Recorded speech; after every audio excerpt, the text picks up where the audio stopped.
ഏതായാലും കോൺഗ്രസ് പാർട്ടി രാം ജന്മഭൂമിയിൽ ബാബറി മസ്ജിദ് തകർത്ത സ്ഥലത്ത് രാമക്ഷേത്ര ഉദ്ഘാടന പരിപാടിയിൽ അനുയായികളൊക്കെ പങ്കെടുത്തോട്ടെ, ഞങ്ങൾ പങ്കെടുക്കുന്നില്ല എന്ന തീരുമാനമെങ്കിലും എടുക്കുന്നതിന് ഇന്ത്യയിലെ ഇടതുപക്ഷ രാഷ്ട്രീയം ഫലപ്രദമായ സ്വാധീനം ചെലുത്തപ്പെടുന്ന രീതിയിലുള്ള ഇടപെടൽ നടത്തിയതിൻ്റെ ഉൽപ്പന്നമാണ് ആ തീരുമാനമെന്ന കാര്യത്തിൽ ഇപ്പോഴാർക്കും സംശയമില്ല. അപ്പോൾ ഇടതുപക്ഷ രാഷ്ട്രീയത്തിൻ്റെ പ്രസക്തിയാണ് കോൺഗ്രസിൻ്റെ ഈ തീരുമാനം പോലും മാറ്റുന്നതിലേക്ക് എത്തിക്കുന്നതിന് വേണ്ടി സാധിച്ചിട്ടുള്ളത് എന്ന കാര്യം ഞാൻ ആമുഖമായിട്ട് തന്നെ ചൂണ്ടിക്കാണിക്കുകയാണ്. ആദ്യമായിട്ട് നിങ്ങൾ ചോദിക്കുന്ന ചോദ്യത്തിന് മുമ്പ് അതാണ് പറയാനുള്ളത്. ഒന്നും സ്വാഗതാർഹമായ തീരുമാനമാണ്.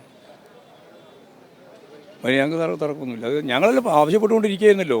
അതായത് ഇന്ത്യ പോലെയുള്ള ഒരു സംവിധാനത്തിൻ്റെ ഏറ്റവും പ്രധാനപ്പെട്ട മതനിരപേക്ഷ ഉള്ളടക്കത്തെ കൈകാര്യം ചെയ്യാൻ സാധിക്കണമെങ്കിൽ ഇവിടെ ഈ രാമക്ഷേത്ര ഉദ്ഘാടനം ചെയ്യാൻ 2025 മാത്രം പൂർത്തിയാകുന്ന ഒരു ക്ഷേത്രം വഴിക്ക് വെച്ച് ഉദ്ഘാടനം ചെയ്യുന്നത് 2024 നടക്കാൻ പോകുന്ന പാർലമെൻറ്റ് തെരഞ്ഞെടുപ്പിൻ്റെ മുന്നോടിയായിട്ടുള്ള പ്രചരണം ഹിന്ദുത്വ അജണ്ടയിലേക്ക് എത്തിക്കുന്നതിന് വേണ്ടിയുള്ള ബോധപൂർവമായ ഒരു നാഴികക്കല്ലായിട്ടാണ് അതിനെ രൂപപ്പെടുന്നത്.